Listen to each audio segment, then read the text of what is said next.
শুরু হয়ে যাবে, এমন ভাবে মাটি তাকে চাপ দিবে রে।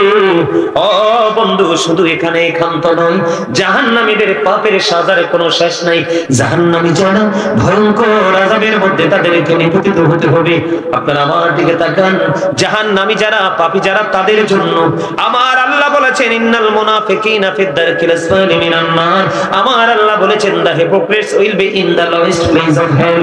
আমার রাসূল বলেছেন মুনাফিকরা জাহান্নামের সর্বনিম্ন স্তরে থাকবে। নাউজুবিল্লাহ।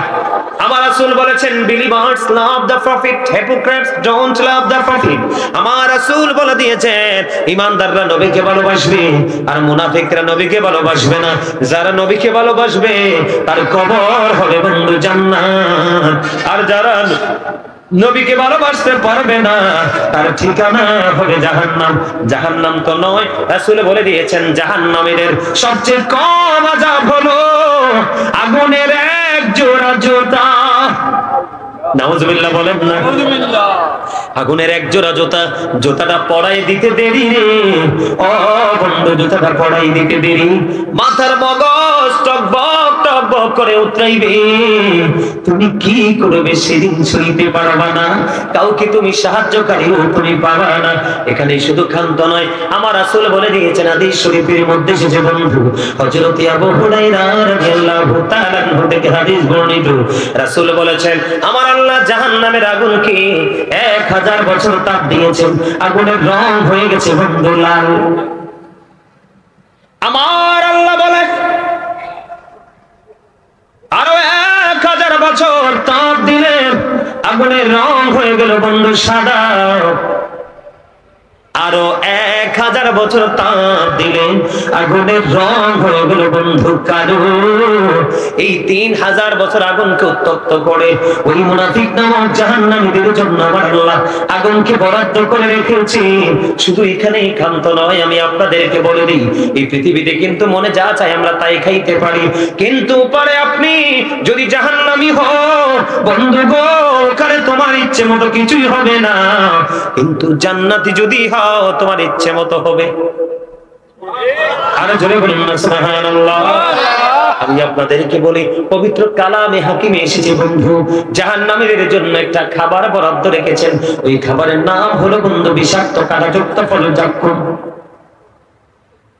এত বিষাক্ত হবে ওই জাক্কুমটা, আপনাদের এতে পাড়া বাজারের জমিনে যদি একটা ফোঁটা জাক্কুম যদি এই মুহূর্তে পড়ে, এই বাংলাদেশ সিলেট জেলা, কি হবিগঞ্জ জেলা নেই, হবিগঞ্জ জেলা, নবীগঞ্জ উপজেলা, এই উপজেলায় দেওপাড়া বাজারের মাটিতে যদি একটা ফোঁটা জাক্কুম করে, কয় ফোঁটা, একটা ফোঁটা জাক্কুম যদি পড়ে রে, ও বন্ধু তোমরা হৃদয় উজাড় করে শোনো, একটা ফোঁটা জাক্কুম যদি দেওপাড়ার জমিনে পড়ে রে, ওই লন্ডনের মাটি, আমেরিকার মাটি পর্যন্ত তাৎক্ষণিকভাবে বিষাক্ত হয়ে যাবে, গোটা পৃথিবীর মাটিগুলো বিষাক্ত হয়ে যাবে, কিয়ামত পর্যন্ত কোনো শস্য জন্ম হবে না, ওই মাটিতে কেউ কোনোদিন ফসল তৈরি করতে পারবে না।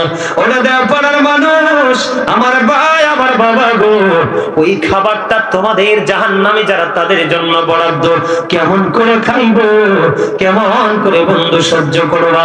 এখানেই শুধু ক্ষান্ত নয়, ও বন্ধু, এটা কোরআন থেকে পাইলাম, হাদিস শরীফের মধ্যে এসেছে, আপনারা আমার প্রাণের রাসূল বলেছেন, ও উম্মতেরা রে, সাবধান হয়ে কবরে আসো, কবর বড় ভয়ঙ্কর।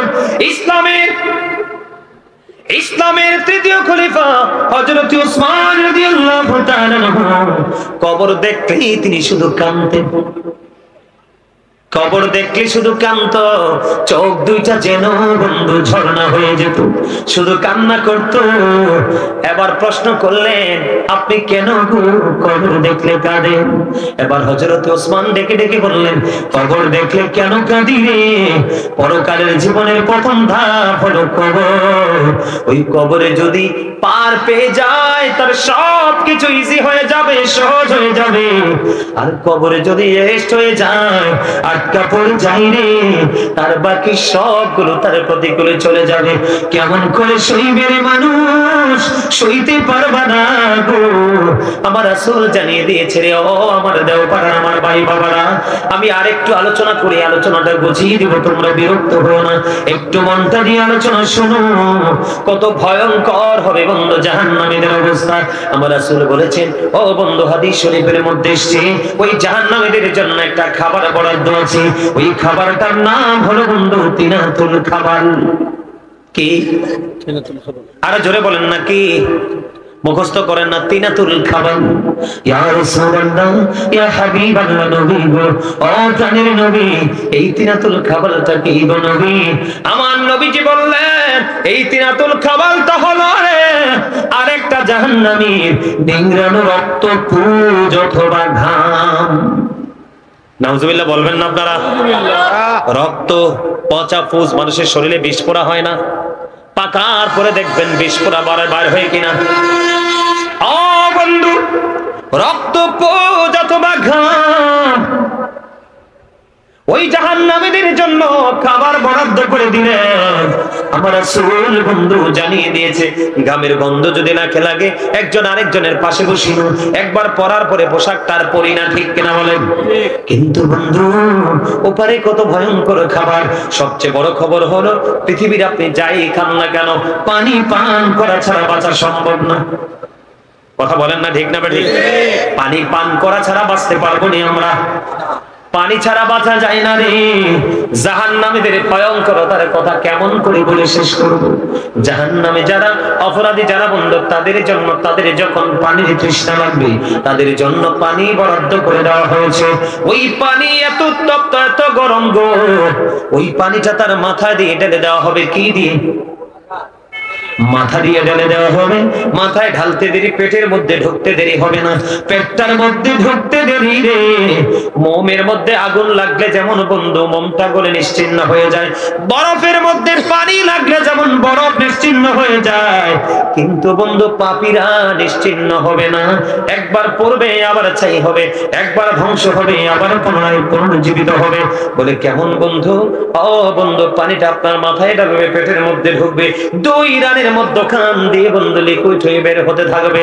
তবে দুঃখজনক হলেও সত্য, ও বন্ধু, পৃথিবীতে বিড়ি খাওয়াইয়া পক্ষে আনা যায়, কথাগণ, নাস্তা খাওয়াইয়া পক্ষে আনা যায়, প্রেমের বন্ধন লাগাইয়া 500-1000 টাকা ঘুষ দিয়ে পক্ষে আনা যায়। ও বন্ধু, বিচার যদি তোমার বিপক্ষে চলে যায়, কোনো না কোনো কিছু দিয়ে সেইটাকে তোমার পক্ষে আনা যায়। ওরে দাও পাড়ার মানুষ, তোমরা শুনে রাখো, এত ভয়ঙ্কর অবস্থা হবে কাল হাসুরের দিন। কবর হাসর তোমার প্রত্যেকটা জায়গা বিপদে পরিপূর্ণ থাকবে, কিন্তু আমার আল্লাহ বলে দিয়েছেন এখানে কিন্তু পার পাইতে পারো বিনিময় দিয়ে। কথা বলেন না কেন? বিনিময় দিয়ে কোনো না কোনো ভাবে আপনি পার পেয়ে বেঁচে যেতে পারেন। কিন্তু আমার আল্লাহ জাহান্নামীদেরকে ভয়ঙ্কর খবর দিয়েছে। আল্লাহ বলেছেন লা ইয়ামুতু, people will not die that day, সেদিন মানুষগুলো মরতে পারবে না। আল্লাহ বলেছেন ফিহা ওয়ালা ইয়াহইয়া, people will not be able to live that day, সেদিন মানুষগুলো বাঁচতে পারবে না। আমার আল্লাহ বলে দিয়েছেন ওয়ামান হাবিয়া গায়িবিন, আমার আল্লাহ বলে দিয়েছেন people will not be able to escape that day, সেদিন মানুষগুলো সেখান থেকে পালাইতেও পারবে না। আপনি যদি বলেন হুজুর আমি ছুটি আসবো, দৌড় দিয়ে পালিয়ে যাব, আমার আল্লাহ এমন চিন্তা যারা করেন তাদের জন্য ওয়াজ করেছেন। আমার আল্লাহ বলেছেন ইন্না বাতাশা রাব্বিকা লাশাদীদ, the sieging of Allah is difficult, আল্লাহর ধরা, আল্লাহর পাকড়াও বড় শক্ত, বড় কঠিন। আল্লাহ বন্ধু শক্ত করে ধরবে রে, তুমি চাইলেও দৌড় দিয়ে যাইতে পারবা না। তুমি তোমার আমলনামা লুকাইতে চাইবা, পারবা না, পারবা না। আমার আল্লাহ বলেছেন ইন্নাল্লাহা সারিউল হিসাব, আল্লাহ is going to take account, আল্লাহ হিসাব গ্রহণে অত্যন্ত তৎপর। কি করবেন? আরো জোরে বলেন। এবার দিব এক্সাম্পল, নিবেননি? কথা বলেন, এক্সাম্পল নিবেননি? আযাবটা মানুষের যে আসে, আযাবটা কেমন করে আসে? এই যুগের আপনাদের এলাকার ছেলেরা জিন্স প্যান্ট পরে কি পরে না? কথা বলেন না কেন? একদম বর্তমান প্রেক্ষাপট নিয়ে আলোচনা, জাহান্নামী চিহ্নিত করতে হবে। আমার দিকে তাকান, জিন্স প্যান্ট পরে কি পরে না? জাহান্নামে যাইতে হলে এতটুকুই যথেষ্ট। আমার দিকে তাকান। আল্লাহ রাব্বুল আলামিন বান্দার জন্য 3 শ্রেণীর পোশাক দিয়েছে। কয় শ্রেণীর? একটা হলো লজ্জাস্থান ঢাকার পোশাক, আরেকটা হলো সাজের পোশাক, আরেকটা হলো তাকওয়ার পোশাক। আমার আল্লাহ বলে দিয়েছেন লিবাসুত তাকওয়া যালিকা খায়র, আমার আল্লাহর কাছে সবচেয়ে উত্তম পোশাক হলো তাকওয়ার পোশাক। এদিক তাকান, জাহান্নামীদেরকে পরিচয় করিয়ে দেই। জাহান্নামে যাওয়ার জন্য কতটুকু অপরাধ যথেষ্ট সেটা বুঝাইয়ে দেই। এবার যেটা হাসতে হাসতে আমরা করি, আল্লাহর কোরআন থেকে প্রমাণিত, পরে আমি যাব হাদিসের কাছে। আল্লাহর নবী আল্লাহ রাব্বুল আলামিন পবিত্র কোরআনে জানিয়ে দিয়েছেন, ইমানদার পুরুষদের পোশাক উপর দিয়ে থাকবে নাভি বরাবর অথবা নাভির উপরে, আর নিচের দিক দিয়ে থাকবে টাকনুর উপরে।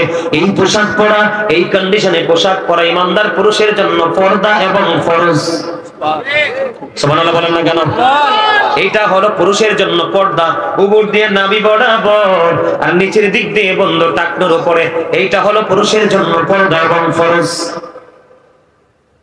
আপনি বলেন এখনকার ছেলেরা কি পর্দা করে ফরজ মানে? আপনাকে আল্লাহ রাব্বুল আলামিন সুন্দর করে বানিয়েছে, সুন্দর করে বানিয়ে সুন্দর রাখার জন্য সুন্দর পোশাক দিয়েছি। আপনার লজ্জাস্থান ঢাকার জন্য, যার লজ্জা নাই তার ঈমান নাই। আপনি এমন পোশাক পরেছেন, যেই পোশাক পরার পরে আপনি নামাজে রুকু দেওয়ার পরে আপনার পিছন দিক দিয়ে লজ্জাস্থান দেখা যায়। রাস্তাঘাটে খালি গায়ে হাঁটলে পুরুষের সামনের দিক দিয়ে লজ্জাস্থান দেখা যায়। কথা বলেন না কেন? এদিক তাকান, বুখারী শরীফের মধ্যে আসছে জাহান্নামে যাওয়ার জন্য এইটুকুই যথেষ্ট। জাস্ট এক্সাম্পল দিব এখন থেকে শুরু কিছু সময়। আমি আপনাকে বলে, বুখারী শরীফের মধ্যে এসেছে যেই পুরুষের পোশাকটা বন্ধু উপর দিয়ে থাকবে নাভির নিচে, উপর দিয়ে নিচে দিয়ে থাকবে টাকনুর নিচে, তার ঠিকানা হলো জাহান্নাম। তার নামাজ আল্লাহর দরবারে কবুল হবে না। তার এক্সাম্পল, আল্লাহ রাসূল মসজিদের মধ্যে অবস্থান করতেছে, এক ব্যক্তি এসে বন্ধু নামাজের নিয়ত বাঁধলো। নামাজের নিয়ত বাঁধার পরে নবীজি বললেন তুমি ওযু করে আসো, তার মানে নামাজের নিয়ত ভেঙে ফেলো। তিনি নামাজের নিয়ত ভেঙে বন্ধু ওযু করতে গেলেন। ওযু করে এসে তিনি আবার নামাজের নিয়ত বাঁধলেন। আবার রাসূল বললেন তুমি ওযু করে আসো, তিনি আবার নিয়ত ভেঙে ওযু করতে গেলেন। আবার ওযু করে এসে তিনি বন্ধু নামাজের নিয়ত বাঁধলেন। আবার রাসূল বললেন তুমি ওযু করে আসো। এবার প্রশ্ন করলেন ইয়া রাসূলুল্লাহ, ইয়া হাবিবাল্লাহ, নবী গো, ও প্রাণের নবী, আপনি বারবার কেন বলছেন ওযু করার জন্য? আমার রাসূল বলেছে তোমাকে বারবার এই জন্য বলেছি ওযু করার জন্য, তুমি কিয়ামত পর্যন্ত নামাজ পড়তে পারবে, ওই নামাজ দিয়ে আল্লাহ পর্যন্ত পৌঁছাতে পারবে না। তার কারণ হলো তুমি নামাজ পড়ার জন্য পোশাকের যেই শর্ত, পোশাকের যেই কন্ডিশন, তুমি এটাকে পুরোপুরি ভাবে ওভারটেক করেছো। আল্লাহর অর্ডারকে তুমি অমান্য করেছো, উপেক্ষা করেছো। উপর দিয়ে রাখার কথা ছিল তোমার নাভির উপরে অথবা বরাবর, নিচে দিয়ে রাখার কথা ছিল টাকনুর উপরে, উপর দিয়েও নিচে নামাইছো, নিচের দিক দিয়ে তুমি টাকনুর নিচে নামিয়ে দিয়েছো। শুধু টাকনুর নিচে না, পায়ের মোড়ার নিচে। আপনারা কি আমার কথা বুঝেন না? ভুল বলছি? কোথায়? পায়ের একবারে টাকনুর নিচে না, তো শুধু মোড়ার নিচে থাকে। জুতার তলা থাকে ইনটেক, আর প্যানের তলা হয়ে যায় ক্ষয়। বাস্তব কথা কিনা বলেন? অস্বীকার করতে পারবেন না, নিজের চক্ষু দুইটা দিয়ে বন্ধু দেখেছি। এখন আপনাকে আমি বলি, নামাজের মতো জায়গা থেকে নবীজি তাড়িয়ে দিলেন, কারণ শরীয়ত সম্মত পোশাক তুমি পরো নাই। এবার আপনি আমাকে প্রশ্ন করতে পারেন, বলে হুজুর এটার জন্য দায়ী কে? এটার জন্য দায়ী হলো আপনার মানসিকতা। কারণ আমার আল্লাহ বলেছে, বান্দা আমি আল্লাহকে পেতে চাইলে আমার হাবিবকে ফলো করো। আপনি আল্লাহর হাবিবকে ফলো না করে আপনি ফলো করছেন বেঈমান কাফেরকে। কাকে? আরো জোরে বলেন কাকে? কাফেরকে। আবার আল্লাহ বলেছেন উইদ্দাত লিল কাফিরিন, কাফেরদের জন্য বরাদ্দ হলো জাহান্নাম। আর আমরা যারা ঈমানদার আমাদেরকে সাবধান করেছেন আমার আল্লাহ। আল্লাহ বলেছেন ইন্নাল কাফিরিনা কানু লাকুম আদুওয়ান মুবিনা। আমার আল্লাহ বলেছেন the heritage are the eternal enemy of the believers. ঈমানদারদের প্রকাশ্য শত্রু হলো বেঈমান কাফেররা। এই পোশাক তো বানাইছে সর্বপ্রথম কাফেররা। এই পোশাক প্যান্ট বের করে পুরুষের লজ্জা শরম শেষ। কথা বল না কেন? এই বেঈমানেরা কিন্ডারগার্টেন ইংলিশ মিডিয়াম বের করে সকালবেলা ফুরকানিয়া মাদ্রাসাকে মেরে ফেলেছে। কথা বলেন না কেন? আমাদের দাঁত মুখ পরিষ্কার করার জন্য নবীজি রেখে গেছেন মেসওয়াক।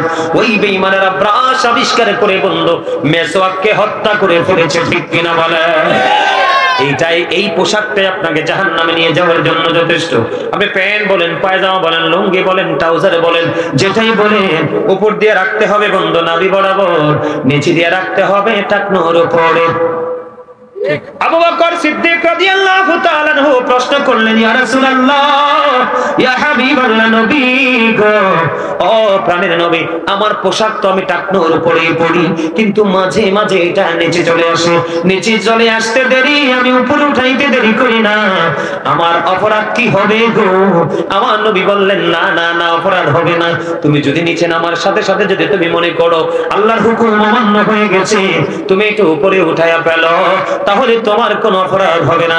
আজকে অনেক ছেলেরা মনে মনে বলবে, হুজুর বলেছে টাকনোর নিচে প্যান্ট পরা যাবে না, আমি পরবো না। তুমি নিচে দিয়ে যেমনি টাকনোর উপরে রাখতে হবে রে, তেমনি তোমার উপরটাও নাভি বরাবর রাখতে হবে। একটা করবা আর একটা ছাড়বা, তুমি পরিপূর্ণ হইতে পারবা না। জাহান্নামে যাওয়ার জন্য আর কিছু লাগবে? যথেষ্ট কিনা বলেন? হ্যাঁ, এবার আসেন আপনাদের এলাকার মানুষগুলো, আপনাদের এলাকাতে মানুষ আসেনি, মানুষের জায়গা জোর করে দখল করতে চায়, আসেনি? আসেনি? আমার কথা বলেন, আসেনি? আমি আপনাদেরকে মানে এক্সাম্পল দিচ্ছি জাস্ট। যেই ব্যক্তি পৃথিবীতে কারো জায়গা জোর করে 1 বিঘা পরিমাণ জায়গা দখল করবে, তার গলায় 7টা পৃথিবী ঝুলাই দেওয়া হবে। নাউযুবিল্লাহ। এটা তার বহন করতে হবে অনন্তকাল, হিসাব সারা দিন। এই এদিকে তাকান, ধরেন আপনার এই পানির বোতলটাই এখানে কত আছে? 1/2 লিটার, তার মানে আধা লিটার, তাই তো? আপনি এটাকে কতক্ষণ হাতে রাখতে পারবেন? এক্সাম্পল দেই, আগামীকালকে পরীক্ষা করবেন, যেহেতু জাহান্নামের ওয়াজ, পাপী লোকদের সিম্পটম নিয়ে আলোচনা এখানে আছে বন্ধু। কথার কথা এক্সাম্পল, জাস্ট 500 গ্রাম পানি কয় গ্রাম? অথবা কিছু কম আছে। এই 500 গ্রাম যখন আপনি হাতে নিয়ে 1 কিলোমিটার হাঁটবেন, এটা হবে বন্ধু 1000 গ্রাম। ভারী হয়ে উঠবে আস্তে আস্তে, কথা বলেন না? আরো যদি আরো 1 কিলোমিটার হাঁটেন, এটার গ্রাম হবে 1500 গ্রাম। আরো কিছু দূর যদি আপনি হাঁটেন, এটার দাম গ্রাম হবে 2000 গ্রাম। কথা কি বুঝতে পেরেছেন? একটা সময় আপনারা বেয়াদবি নিয়েন না, একটা সময় আপনার হাত দিক দিয়ে লুজ হয়ে যাবে, কবজির পাওয়ার বন্ধু লেস হয়ে যাবে, একটা সময় আপনার বনের অজান্তে এটা ছুটে পড়বে, হালাই দিলাম। কথা বলেন না কেন? বাস্তব কিনা বলেন? এইরকম প্র্যাকটিক্যালি আমি আপনাদেরকে বুঝিয়ে দিলাম। এখানে কিন্তু ভাই একটু দেন তো, আপনি আমার আলেম, আপনি আমার ভাই, আপনাকে বলতে পারি, কিছু মনে করবেন না। আপনাদের হুজুরকে এটা এক্সাম্পল দিচ্ছি। এখন আমি এটা ধরেন জাস্ট পড়ে গেল, পানি ছাড়া তো আমি বাঁচবো না, উনি আমি ফেলে দিলাম, উনি আমাকে হেল্প করেছে। কথা বলেন না কেন? আমি কি মাইকটা ছেড়ে দিব? ছেড়ে দিব? আমার কথা বলেন না কেন? আপনারা এখানে হাজার হাজার মানুষ আসতে হবে না তো, মাহফিল কবুল হওয়ার জন্য হাজার হাজার লক্ষ লক্ষ মানুষ শর্ত নয়, শর্ত হলো প্রেম, শর্ত হলো তাকওয়া। এখানে একটা মানুষও যদি প্রেম এবং তাকওয়া নিয়ে থাকে, আজকের মাহফিল আল্লাহর দরবারে কবুল হয়ে যাবে। আপনাদেরকে বলে দেই, এখানে 40 জনের উপরে আছে মানুষ, যেখানে 40 জন মানুষ থাকে, এখানে একজন থাকে আল্লাহর প্রিয় মাহবুব বান্দা, আর এই একজনের উসিলা আল্লাহ সবাইকে কবুল করবেন। আর আপনাদের জন্য তো আমি নিয়ামত, আমি একদিকে মেহমান আর একদিকে মুসাফির। আল্লাহ যখন খুশি হয়, বাবা মার কোলে তুলে দেয় কন্যা সন্তান, সুবহানাল্লাহ বলবেন না? আর কন্যা সন্তান, আল্লাহ গো আপনি যদি আরো বেশি খুশি হন, আল্লাহ কয় আমি পৃথিবীতে দেই বৃষ্টি।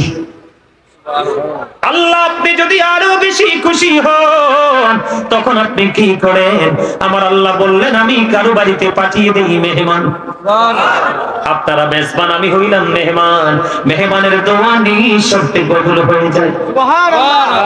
বন্ধু বলতেছিলাম, আমার এই ভাই, আমার মেয়ে, আমি এক্সাম্পল ইচ্ছে করে ফেলাইছি কিন্তু পরিস্থিতিটা বোঝানোর জন্য। আমার ভাইটা ফেলে যাওয়ার পরে তিনি আমাকে তুলে দিলেন, কিন্তু ওপারে কেউ তো তুলে দিবে না। আমার আল্লাহ বলেছেন লা ইয়ামুতু ফিহা ওয়ালা ইয়াহইয়া ওয়া মা হুম আনহা বিগাইবিন, বাঁচতে পারবা না, মরতে পারবা না, পালাতেও পারবা না। আমার আল্লাহ বলেছেন ওয়া লিজ জালিমিনা মিন আনসার, তুমি তখন কোনো সাহায্যকারীও পাবে না, কারণ আমি তোমার জন্য কোনো সাহায্যকারী রাখি নাই। জোরে জোরে বলেন না নাউযুবিল্লাহ, আর জোরে বলেন না নাউযুবিল্লাহ। ও বন্ধু, 1 কেজি বা আধা কেজি আপনি আমি আর কি করতে পারবো না, বহন করতে পারবো না, নির্দিষ্ট সময়ের পরে বন্ধু এটা ছেড়ে দিব।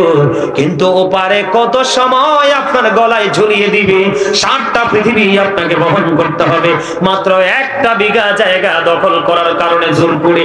এবার আসেন, এখানে শুধু ক্ষান্ত নয়, জাহান্নামী হবে কারা? সাপোর্টাররাও জাহান্নামী হবে।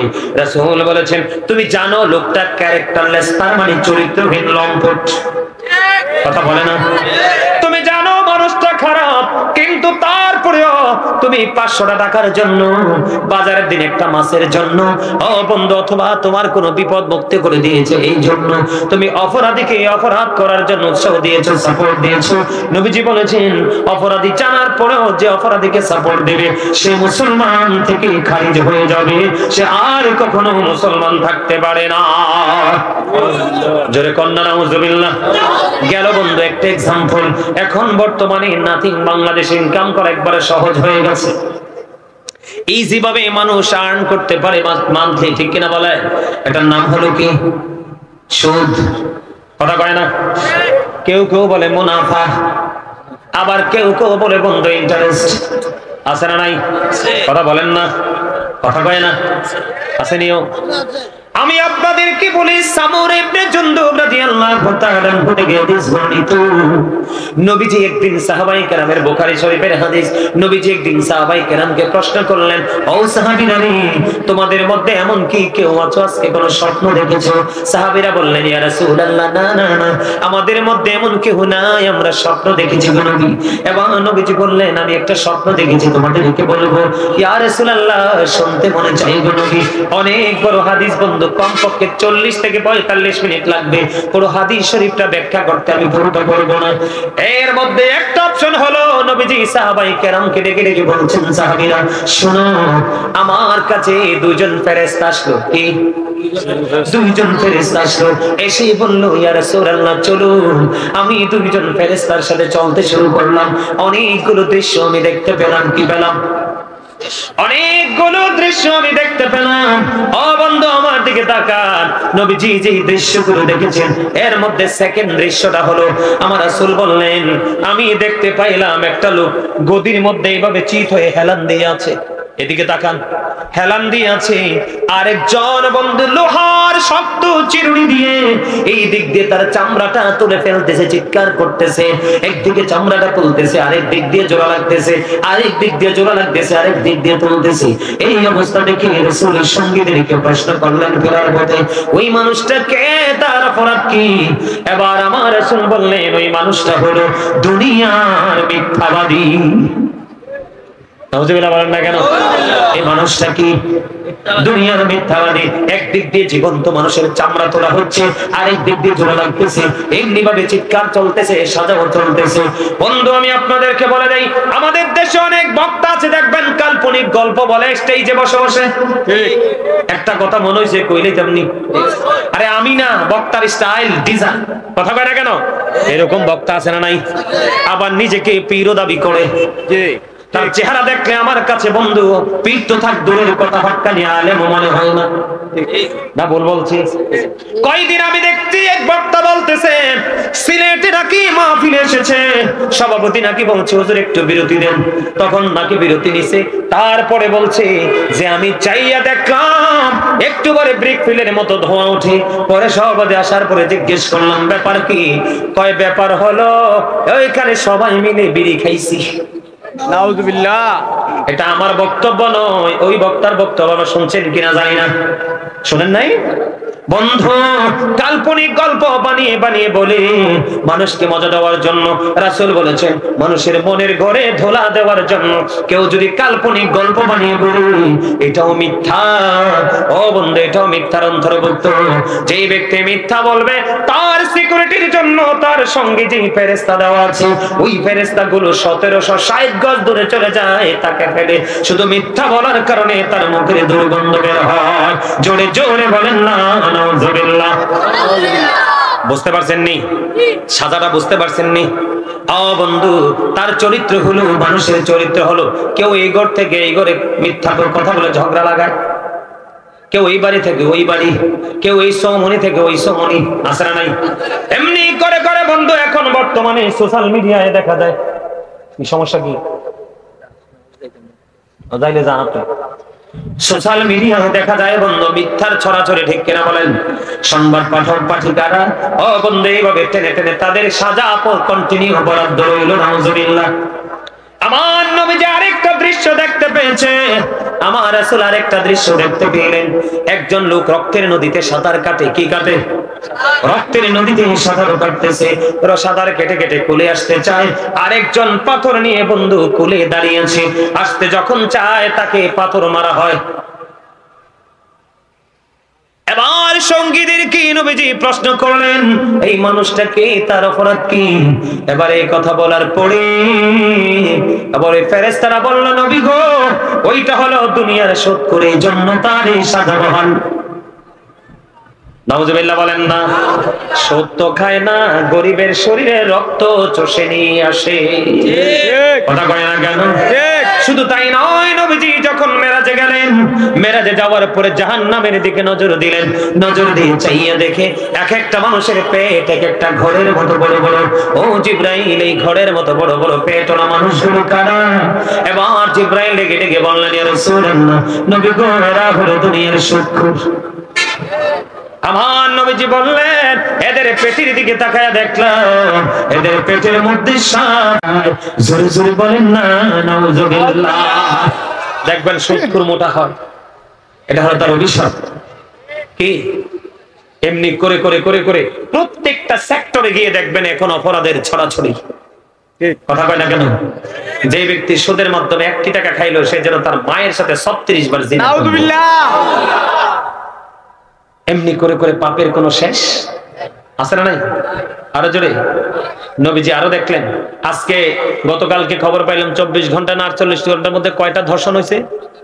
17টা ধর্ষণ হয়েছে। অটো থেকে নামাইয়া মেয়েকে ধর্ষণ করেছে। নাউজুবিল্লাহ। জোরে কন্যা নাউজুবিল্লাহ। এইদিকে তাকান। আল্লাহর হাবিব যখন যাইতে লাগলেন, আরেকটা দৃশ্য দেখলেন, উলঙ্গ নারী পুরুষকে আগুনের মধ্যে পোড়া হচ্ছে, চিৎকার করতেছে। প্রশ্ন করা হলো ফেরেশতাদেরকে আর সঙ্গীদেরকে, এরা কারা? ইয়া রাসূলুল্লাহ, এরা হলো পৃথিবীতে জিনা করনে ওয়ালা নারী এবং পুরুষ। তার মানে প্রত্যেকটা কর্মের আলাদা আলাদা কি আছে? সাজা আছে। সম্মানিত উপস্থিতি, অনেক লম্বা সময় হয়ে গেছে। হ্যাঁ, এরা তো জিকির করে না। আমি একটু জিকির করবো। আমি জিকির করে মিলাদ পড়বো, মিলাদ করে মুনাজাত দিয়ে দিব। সকলে বলেন আমিন। আর যারা বলেন আমিন। আমার আল্লাহ আল্লাহ আল্লাহ লা ইলাহা ইল্লাহু আল্লাহ আল্লাহ। না রে না, আল্লাহ আল্লাহ আল্লাহ লা ইলাহা ইল্লাহু। মনটাই আমার চাই যে শুধু যেতে মদিনায়, অবু জীবনের বোঝাই ছোট সে তো বোঝে না নবীজি। আল্লাহ আল্লাহ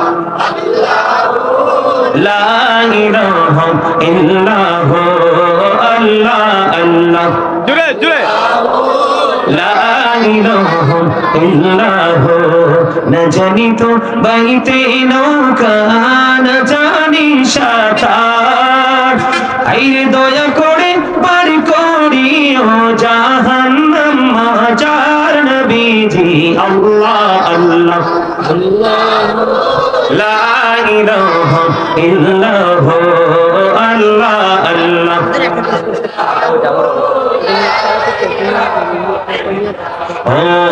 আপন নূর দিয়া আল্লাহ করিয়া সৃজন, আরশে পড়ে কুরসির তরে রাখিলেন গোপন নবীজি।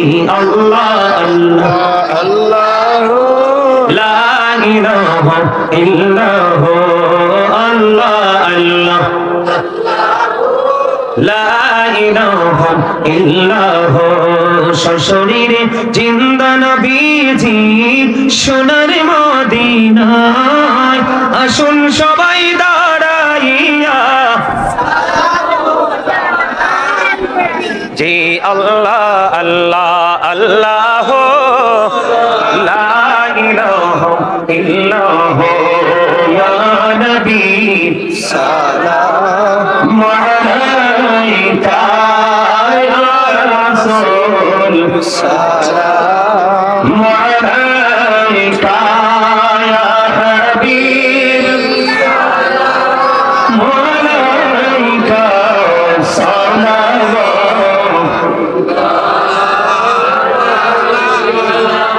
নবী গো দেখিনি আপনাকে জীবনের গোনাহ ঝরে যাবে দেখা দেন নবী গো স্বপ্নে আরজ আপনার চরণে ইয়া নবী সালাম ইয়া রাসূল সালাম ইয়া হাবিব সালাম সালাম